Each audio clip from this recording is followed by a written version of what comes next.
you know that. We would love to see your faces, so show your screen if you can. We always love to pretend like we're actually sitting in a room together, so make sure you do that as well. Open up your chat window. We will definitely use that throughout the whole hour. And if you need anything or have questions for follow-up, feel free to email us, ventureforward@uwchat.org. We'll put that in the chat there in just a second.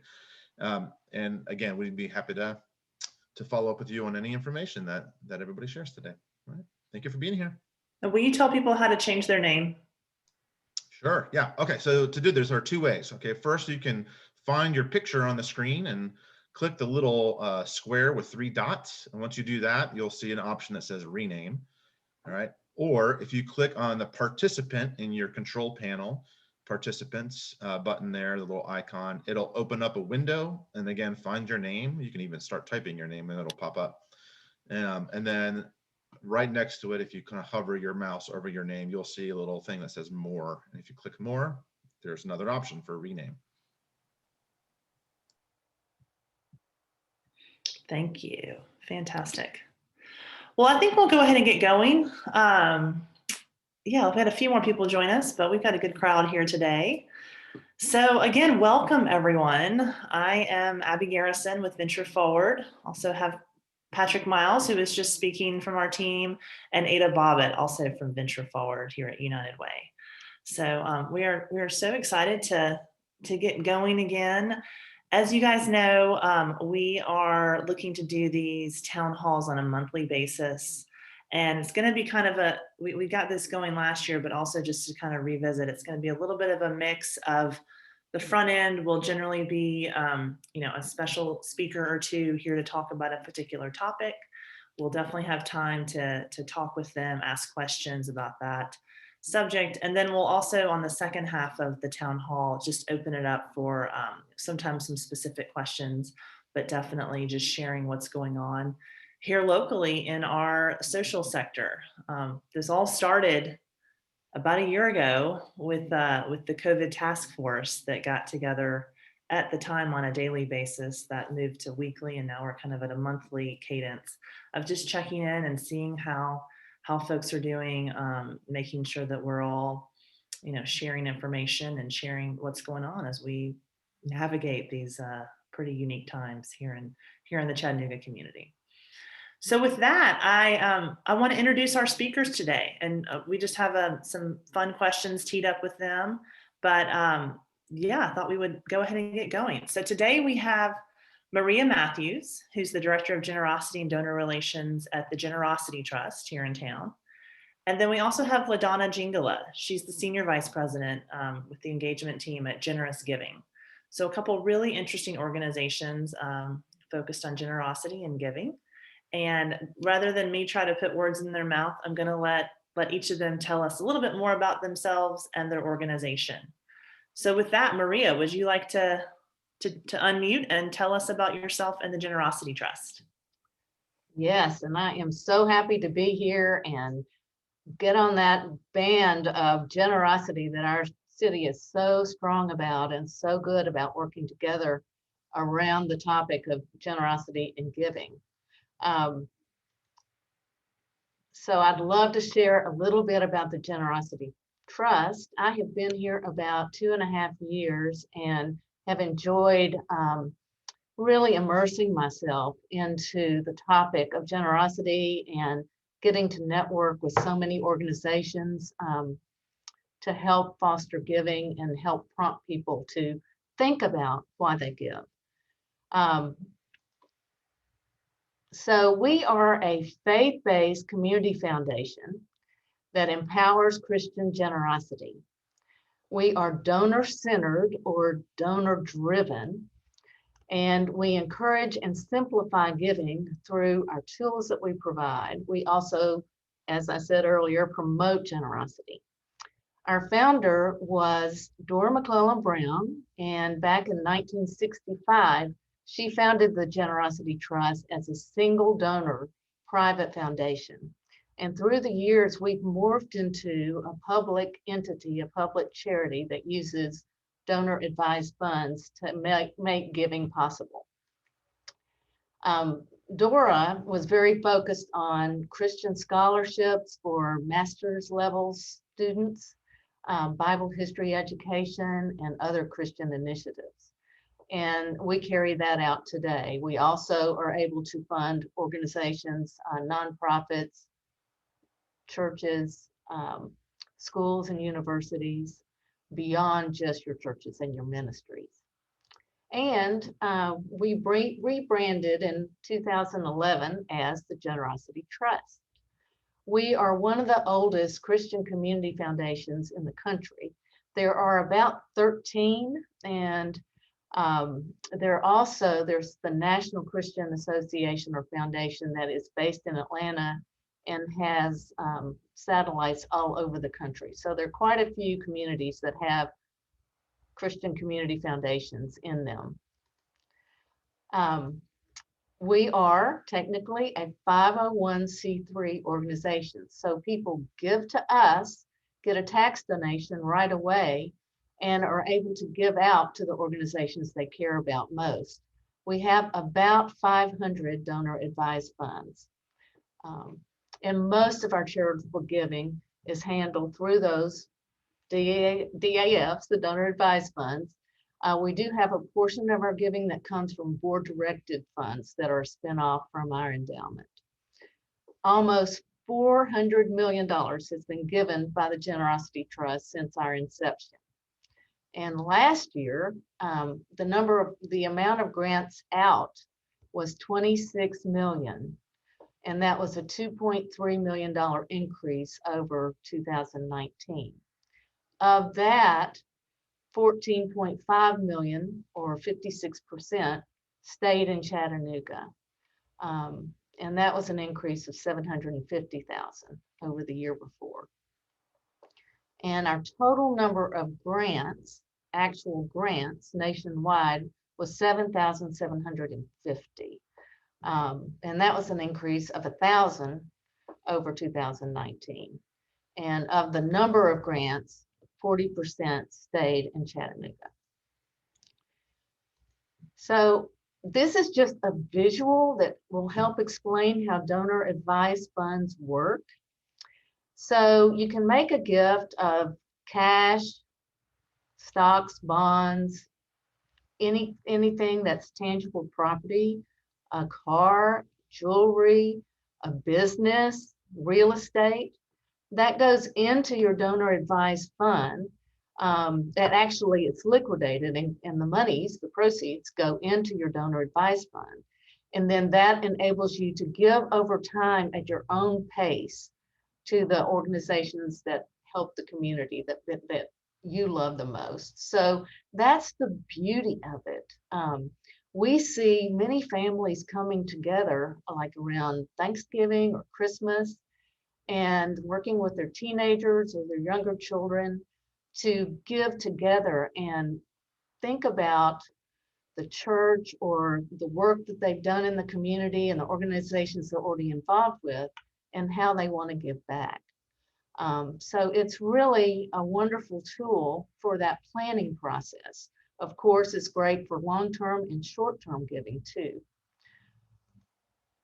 So one of my greatest privileges is being able to talk to people about their hearts and how they want to make an impact and leave a legacy. So to me, giving is not about the amount of money. It's about a mindset.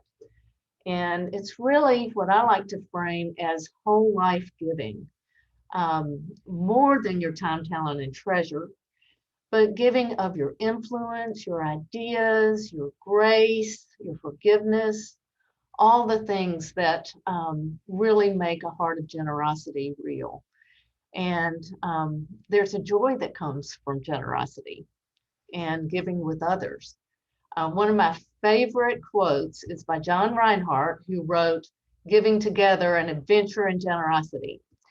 And I'm paraphrasing it. It's giving melts away our focus on ourselves, and we begin to live for the good of others. And that's what we're seeing a lot at the Generosity Trust, is people coming together and wanting to give together. It's giving of ourselves, and it's something that you have to practice. You have to make it a regular part of your life. And one of the things we value most is joining with others around strategic relationships. And Generous Giving is one of those organizations that we've worked a lot with and hope to continue working with. Well, that's a perfect segue, Maria. And thank you for that overview of the Generosity Trust. Frankly, we were really excited to have you guys come join us today, because I do think that with the rebranding several years ago, there does seem to be kind of some misunderstanding locally about what the Generosity Trust is and how you guys work. So I'm so glad y'all are here. Okay, so with that, Ladonna, will you tell us more about Generous Giving? Your background and the organization, what you guys do. I'm happy to. Joy to be with you all. So Generous Giving is a privately funded nonprofit. It started actually around 2000, and it's always been about a conversation. So this started around a conversation of people who really wanted to discover the heart of generosity. You know, oftentimes whenever we have this conversation around money or giving, there's an ask. And so people are guarded. So we decided we want to have these events. First, we had these large conferences. Well, people come simply to hear about the message of generosity and their heart of giving, to really look at obstacles, maybe what's keeping me from giving, but to have an honest, peer-related conversation. And it has been amazing to see what has happened over the years. So we went from a large conference to these small events that we call Journeys of Generosity, the acronym's JOG, but we get to invite people to experience the freedom, purpose, and joy found in a transformed relationship with God and money. And I will say personally, the way I got involved is my father moved here about, 25, 30 years ago to buy a business. And I thought I was going to absolutely be in the family business with him.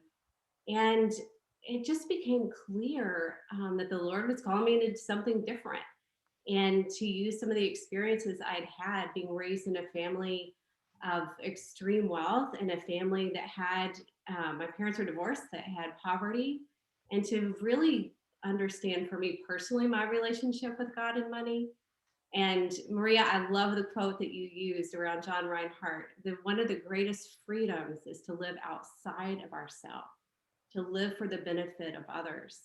And, this is a countercultural message, generosity. Materialism has such an alluring call. I don't know if many of you have answered that call during COVID. I know I have.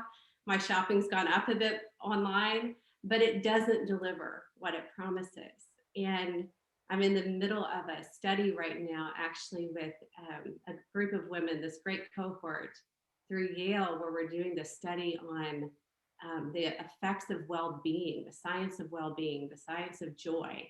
And generosity is one of the topics that we just covered. How, again, living outside of ourselves brings freedom. So that's what we do. We host conversations, and there's never an ask. And we invite people to explore what Jesus-like generosity looks like. Thank you for sharing that, Ladonna. It's interesting, like just hearing you both talk about this, and I see Ashley Baldwin on here. It makes me think about this whole mindset shift, right, around the perspective of how we even make the ask, right? Like the idea that it doesn't have to be this like super burdensome thing, that in fact, perhaps maybe it's inviting someone to join in your mission, a mutual benefit type of thing. How would you guys, what trends are y'all seeing in the marketplace, and what trends are you seeing in the nonprofit sector around how that generosity mindset is flowing down to development officers and fundraising trends in general? Because a lot of the folks we have on the call today work in nonprofits. Yeah, I'm happy to respond. One of the things that we've learned at Generous Giving is that we can really help nonprofits have the conversation, because our events are free. And it has been really helpful. Ashley, I love that you're out there to allow people to explore their heart for generosity. How were they wired to give? And then giving has just gone up. I mean, in 2020, in the midst of a pandemic, what we have seen, and I know that Maria has a slide to show this to be true of the Generosity Trust, is that generosity actually really went up by a huge leaps and bounds as people were seeing a hurting, broken world around them. So the heart is there. And we can really help nonprofits simply create an environment where generosity becomes very normative, and it's a conversation that they're having. And coming out of one of these events that we host that are free, it people pretty much have identified where they feel called to give, and it's a powerful experience. And we too have seen several changes. I think maybe I skipped over this when I was talking, but 1.6 million came in December, just overwhelming. And that was way up over what we gave the year, what was given and granted the year before. Really exciting to see. Actually, it was 1.6 million more than the year before. So really, really evidence of what Ladonna is seeing and what we're seeing. So one of the things that we're seeing is more people giving together, using donor advised funds to give together. And we've started a couple of these ourselves for a group under 40 and also a new group that is an outreach to the Latino community. But we have more than 10 other organizations or other groups that have come together to give underneath the Generosity Trust with multiple donors caring about organizations. And we call those giving circles. We've also seen an increase in the number of grants, as I said. And then 20 and 30-year-olds are now giving more regularly and supporting organizations that they're personally involved with. And I really see a change from a couple of generations ago when I was that age, with folks getting involved in the community and giving their time. And because they're giving their time, they know about the organizations. And our Young Givers groups brings those organizations to the whole group to consider funding. So that's been an exciting thing to see. There's so many more grants coming out of the donor advised funds than gifts coming in. And we are also having the opportunity to hear stories and to share those stories, as Ladonna mentioned. So that's mainly what we're seeing. I've been asking Maria for a women's giving circle, so I'll be looking for that in the future, prayerfully so. Yeah, really looking forward to that. Very cool. Well, how has 2020 affected your work? I mean, it sounds like certainly generosity has gone up, but have y'all had to actually like do anything differently or have different outreach strategies, or just curious from your day-to-day operations, how has 2020 and COVID changed things for y'all? Well, for us, a grant-making organization, during the COVID shutdown, we really paced ourselves. We went from making grants every day to making grants once a week. But it took a team to do that, and people came in one at a time to do that. But our grants upticked during May and June, and we had to stay busy. Our average grants a month went up as high as 600 in a month. So we definitely had to up our pace. I'd say for us, COVID put a creative fire under us, and I know that's happened for many nonprofits. And so most of our events were historically in person, which I love to be in person.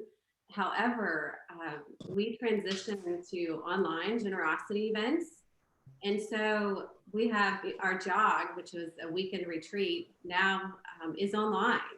And what has really opened up the funnel of people attending is that previously people would host their group, and we encourage that. I mean, you know, the people that you want to bring into one of these conversations. However, what we've been able to do is just say, here's some dates. We've put them on the calendar. Our team is leading these generosity conversations, and people are registering from all over the world to come. And so I hosted a jog with a person from Africa, a person from Ireland, and then several Americans. And it was so amazing to hear perspectives on generosity from around the world. And so it's made us creative, and it's been I mean, it's just been a joy to see people come in to these experiences that we would have never reached before. It's fascinating. And I should also just say to folks who are listening in, if you have a question, feel free to put it in the chat and I will pass it along, but I'll also allow y'all to chime in whenever you want to at the end. So it's interesting what you said, Maria, about with your DAFs, more dollars have gone out than have come in this year. And I wonder, is that a trend that you think will continue? I mean, I think we're all concerned about navigating the transition from the immediate response to COVID, now getting into recovery and rebuilding. You know, COVID seems to have uncovered and made a lot more obvious to a lot of us some of the fragility in the nonprofit sector, and how do we rebuild stronger? So I'm just curious what you guys are looking at from the grant making and investment side. Do you think that trend will continue? Well, I hope it will continue, because I think we're talking about giving more and talking about generosity more. It was definitely a response to COVID, but I don't see any reason why, now that the awareness is there and people realize the importance of working together as a community, that it can't continue to increase. And then I have another question while I have you captive. I'm wondering, I feel like there's this air of mystery just in general of like, how does someone get to know DAF and donor advised funds and donors that are kind of in some ways like behind the curtain, right?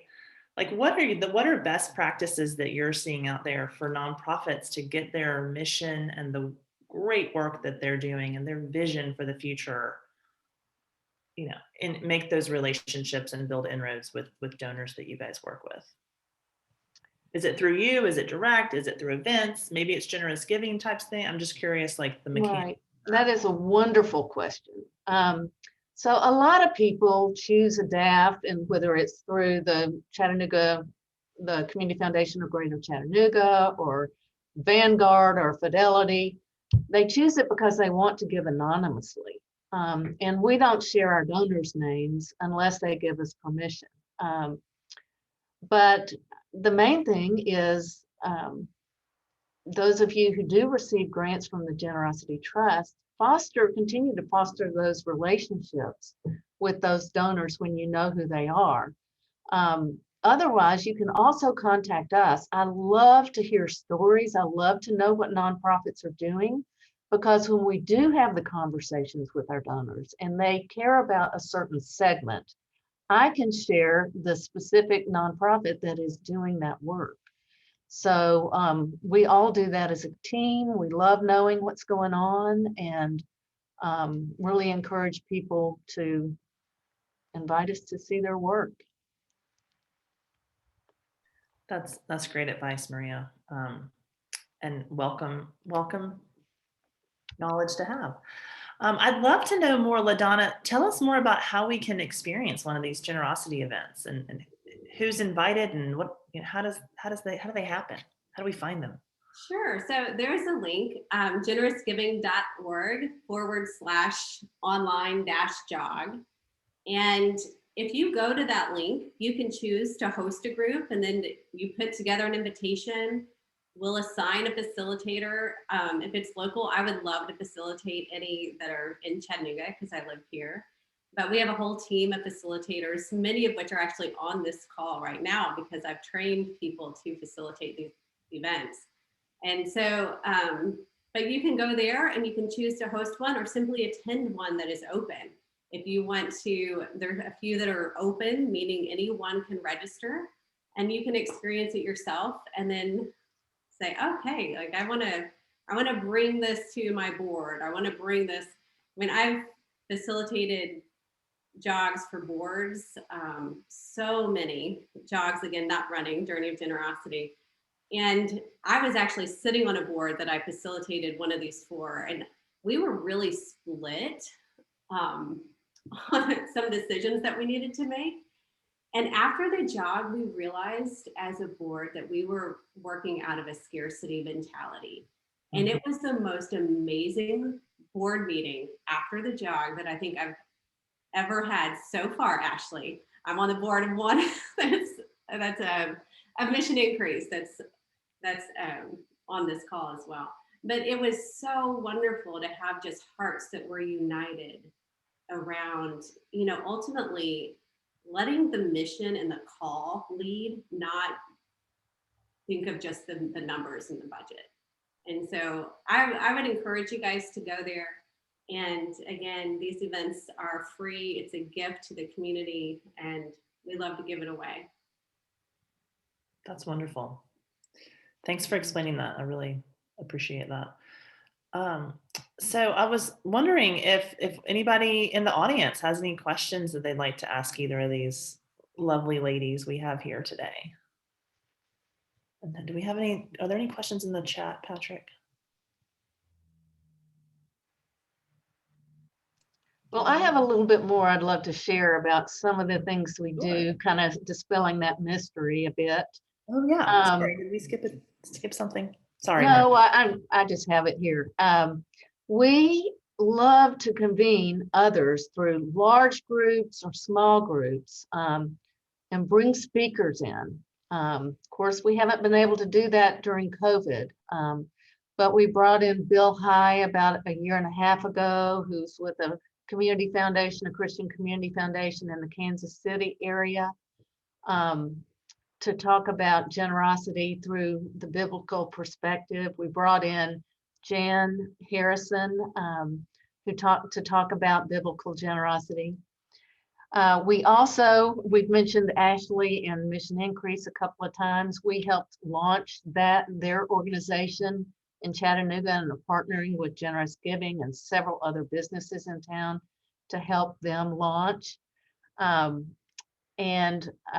We also have our Dora McClellan Brown Scholars, and this is our oldest program. We have funded over 500 ministers through their master's degree through the years. We have a new aspect of that now for those who are just seeking a master's level course or two. They can apply for a scholarship. They don't have to be degree seeking, and we're very excited about that because there are many bivocational folks out there who would really love to have further education, and we encourage them to apply by February 15th. We also have a program called our Alpha Funds, and that we incubate new ministries. So those that are seeking their 501c3 status are able to use our donor advised funds. People are able to make their gift to us underneath our umbrella for that particular organization. And we do all the receipts and their back office care. And then they can stay underneath that umbrella for up to 3 years. And there are some amazing organizations in town who have used the Alpha Fund, like First Things First, Momentum Network, Seventh Well, Homes and Havens, and the list goes on, with very accomplished organizations. And we're excited to have about 15 underneath our umbrella right now. As I've mentioned earlier, we have the Young Givers Giving Circle and the new Unidos en Compasión Giving Circle that is just launching this month. And it is for anyone who cares about the Latino community. You don't have to be Hispanic or Latino. You just have to care. So the way that giving circles work, and it's just phenomenal, the impact. These are set up so that you can give $50 a month for a year's commitment. And if you get a nucleus of about 20, that gives you about $12,000 that you can give a year, and $3,000 quarterly.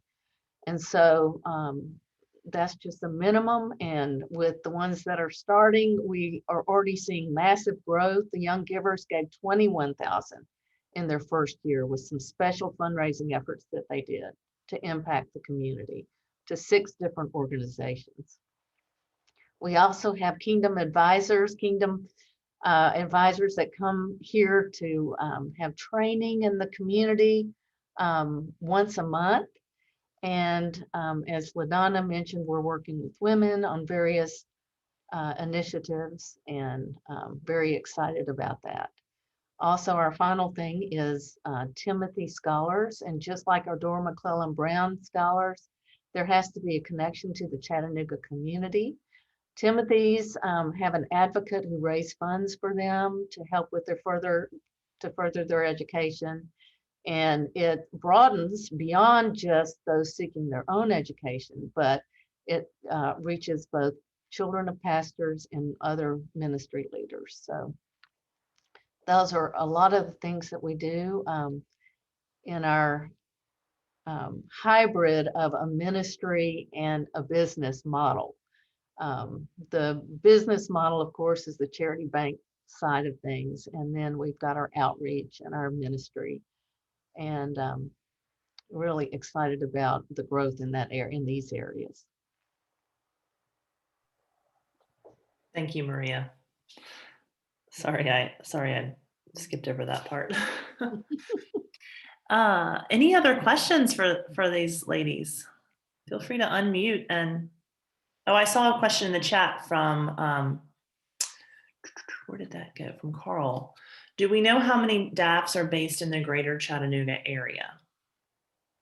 Of the 500, the majority, probably about 400, roughly 400 for us. Now, of course, we're a small piece of the pie. The Community Foundation of Greater Chattanooga has, I'm sure, more than 500. So.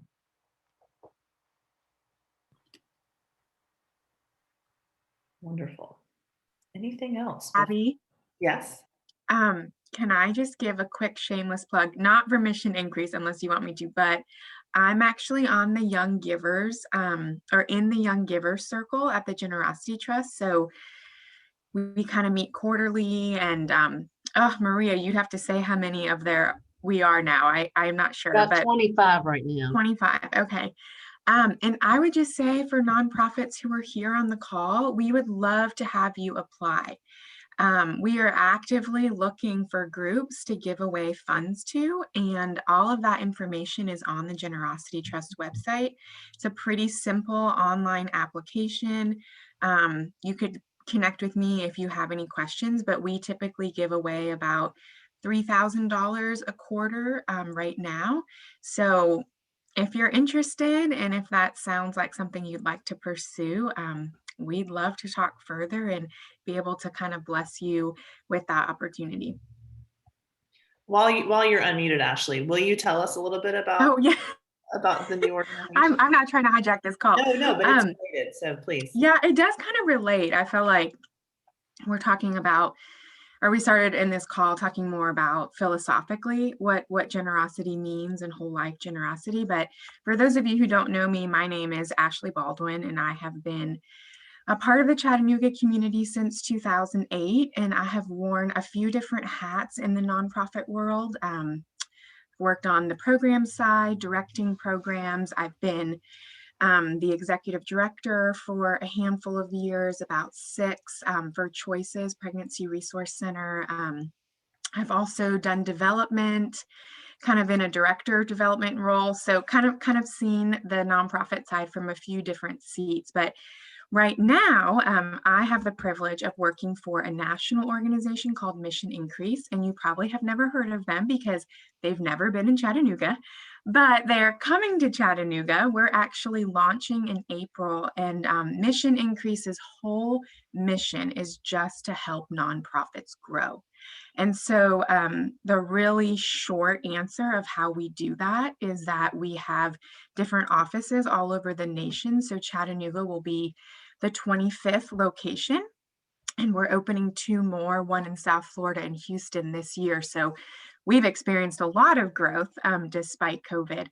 But essentially, my full-time job is just to teach quarterly workshops, do one-on-one coaching with nonprofit leaders, and then also consult with nonprofit leaders. And our niche and our specialty is really generosity and fundraising. So a really important thing to share about this model, which makes it just blow my mind and very amazing, is that all of these services are offered at no cost to ministry leaders. So we have a local board and we have a group of local funders who have just said, we really want to invest in the Chattanooga community, and we want to help nonprofits go further faster and really invest in the long-term sustainability of the organization. So I love everything we've talked about because I think, and obviously Venture Forward is leading in this effort, that this is an interesting time for nonprofits, right? And I think so many of us who have relied more on events or who have been just maybe doing fundraising in a different way, we are having to be innovative and really, I think, get back to the core idea of fundraising as relationships and relational ministry. And so that's a big part of what we teach. And I'd love to help any of you all who might be interested in learning more or kind of joining us on this journey. So that's a little bit about us and what we're up to. Oh, and let me just add, both of these women today are on my board. So I am a very lucky lady to have some phenomenal people. So I feel like I'm cheating. I have like these generosity professionals on my board. So thank you both. Well, we're so excited at Venture Forward and United Way just to have this additional capacity and consulting and help, because we know that nonprofits are strapped and under-resourced and underinvested in a lot of different ways, not just financially. So we're so excited that you're launching. Well, great. Well, so if we don't have any other questions or things to add, I think we're going to thank Maria and Ladonna for their time and shift into just general announcements and sharing what is going on in the nonprofit sector here locally. Maria, Ladonna, thank you so much for sharing your time with us today. It was a privilege. It's a joy to be with you all. We look forward to a lot of folks on this call following up with y'all and sharing more about their impact and their mission. Okay, Ada is going to, I think, Ada, are you going to share a slide? Patrick, do you want to, or would, okay, Patrick's actually going to, he has the slide deck, so. Perfect. All right. Again, Maria, Ladonna, thank you so much for that amazing information. And as you can tell in our chat, we constantly are always trying to, spark generosity, to drive at more giving that will help support all of you guys who are doing incredible work. Again, we say this all the time. We applaud all of you guys. We want to champion and sort of point the light right back onto you all who are driving just incredible impact across our region. So thank you, right? I'm going to keep on saying thank you to all of you. A couple things just about, some Venture Forward updates, membership and opportunities coming up. You'll see them here on the screen. Just a reminder about our circles. We're still registering for them. Here's the link in the chat. There are a couple that are starting pretty soon. So make sure that if, for those of you who are not familiar again with circles, this is our new initiative around co-sharing and co-learning together, member to member, peer to peer. And we would love for people to jump in here and get involved in 1, 2, 3 circles. And just a reminder that those circles are, you see them on the screen here as well. They're categorized by either the role you play at your organization, where you are in your stage of career in the nonprofit sector, or if you have a specific interest. I also want to say, like, we are really open to, if you want to lead a new group, if you have a subject or a topic of interest that you really want to dive into, and you want to get a couple other people in the sector to dive into that together, please contact us. We are very, very open to launching new circles at any time. And it's just sort of, we just need leaders. We just need people to say, hey, I'll be willing to sort of host, quote unquote, host, whether it's virtual or in person. I'm willing to host 12 weeks of discussion with, with a 10 to 12 people. Let's get it rolling. You just let us know. The other thing, the big one that we're really excited to see it on the second on the screen here, is we have partnered with several other organizations in town to offer a mayoral candidate forum this Sunday. And it's going to be aired on WTCI PBS and also on the radio, 88.1 FM, right? WTC. From 2 o'clock to 5 o'clock. So it's a pretty lengthy 3-hour discussion with really a great number of our mayor candidates.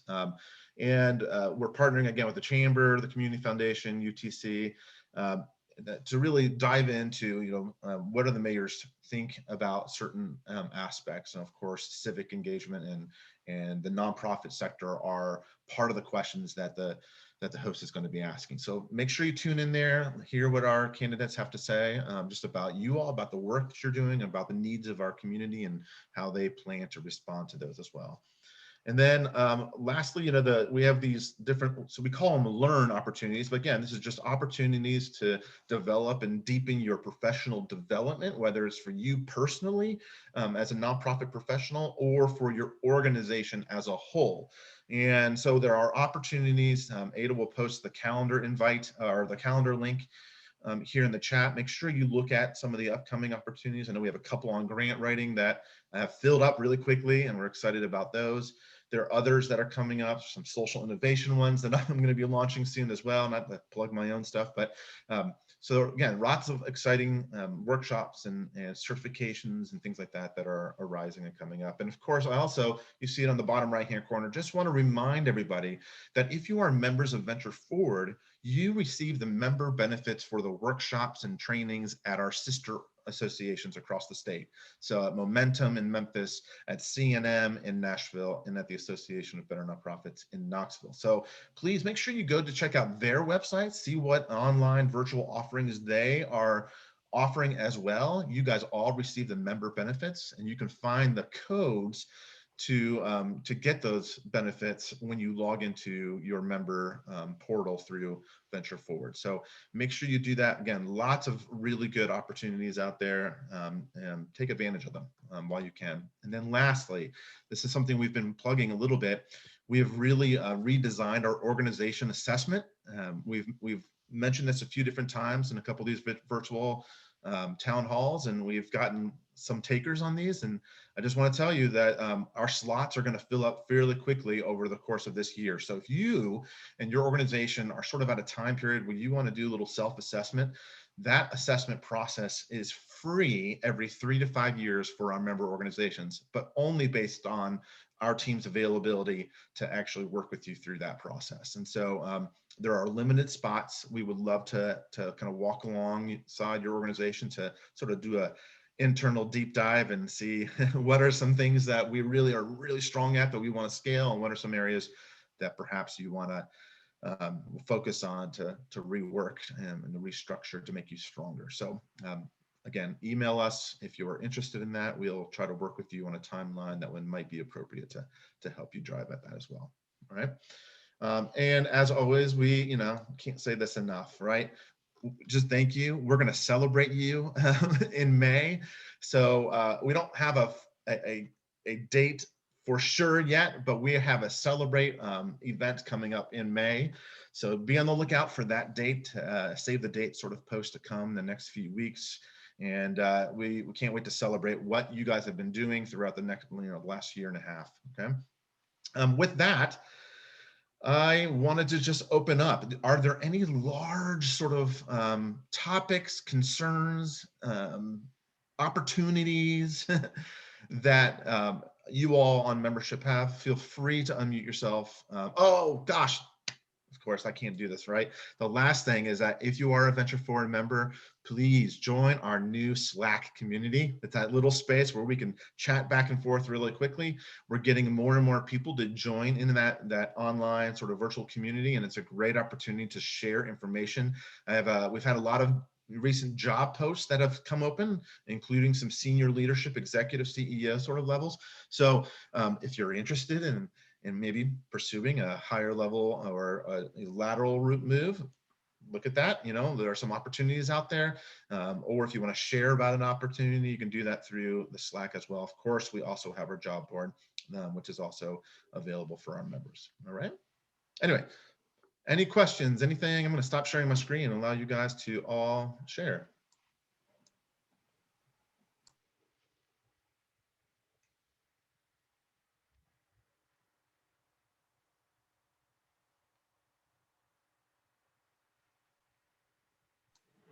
Nobody has anything to share. Everyone's just quiet. Sharon, do you have something? I see you kind of raising your hand there. You got to unmute yourself. Yes. Need to unmute myself. If you have an organization that you're interested in joining Venture Forward, what would we need to do? If you are an organization that is interested in being a member, is that what you're talking about at Venture Yes. Forward? Great. Okay. We're going to post the link to the membership page on there so you get some information, just so you have that. You can look through the benefits of what that entails, the pricing for that. I also just want to remind everybody on here that if you've not renewed your membership, do so before the end of June, because in July, we're going to raise our prices. And so make sure you do that now, lock it in for the next year. And again, membership is really inexpensive for your organization, and it's open for all of your organization staff members and for your board chair as well. And then there are some opportunities for other board members as well. Again, some of these have to deal with some of our board trainings and opportunities there. So again, Sharon, we'll post the information on membership here in the chat in just a second. But all you have to do, it's really simple, is just go to our membership page. If you're interested in it, you can log in and sign up based on your organization's revenue. So that's where our pricing is based on your membership, or on your organization's sort of fiscal revenue. And it's really inexpensive. Now, those benefits cover the cost of membership, which then gives people access to our lots of different benefits, like the organizational assessments, the opportunities to join member-only events, the community in Slack, there's just all kinds of stuff, opportunities in circles, these small group learning opportunities, and of course the discounts to all of our workshops and trainings here and at our sister association. So quite a few things. There's a lot more. I just didn't cover it all. Thank you. Oh, and for those who are interested in, if you're a member of, Venture Forward and you're interested in joining the Slack here, I'll put, there is a invitation link that you have to use here, unless we have added your organization into the Slack workspace here. Let me copy that. This link expires in 9 days, okay?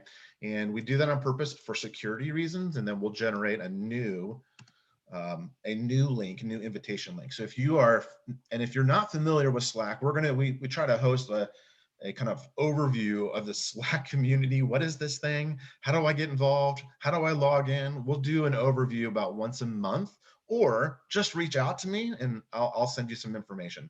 And again, I'll put my email in the chat.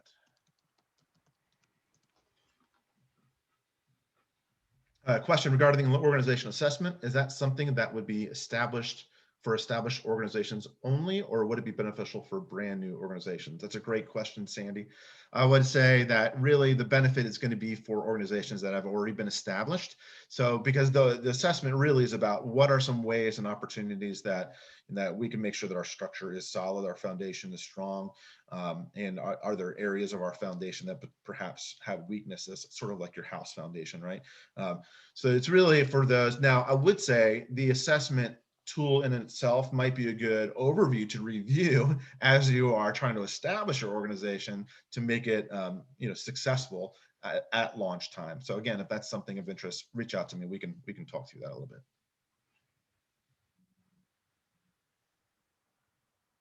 Again, if you have any questions, feel free to post them in there or just unmute yourself.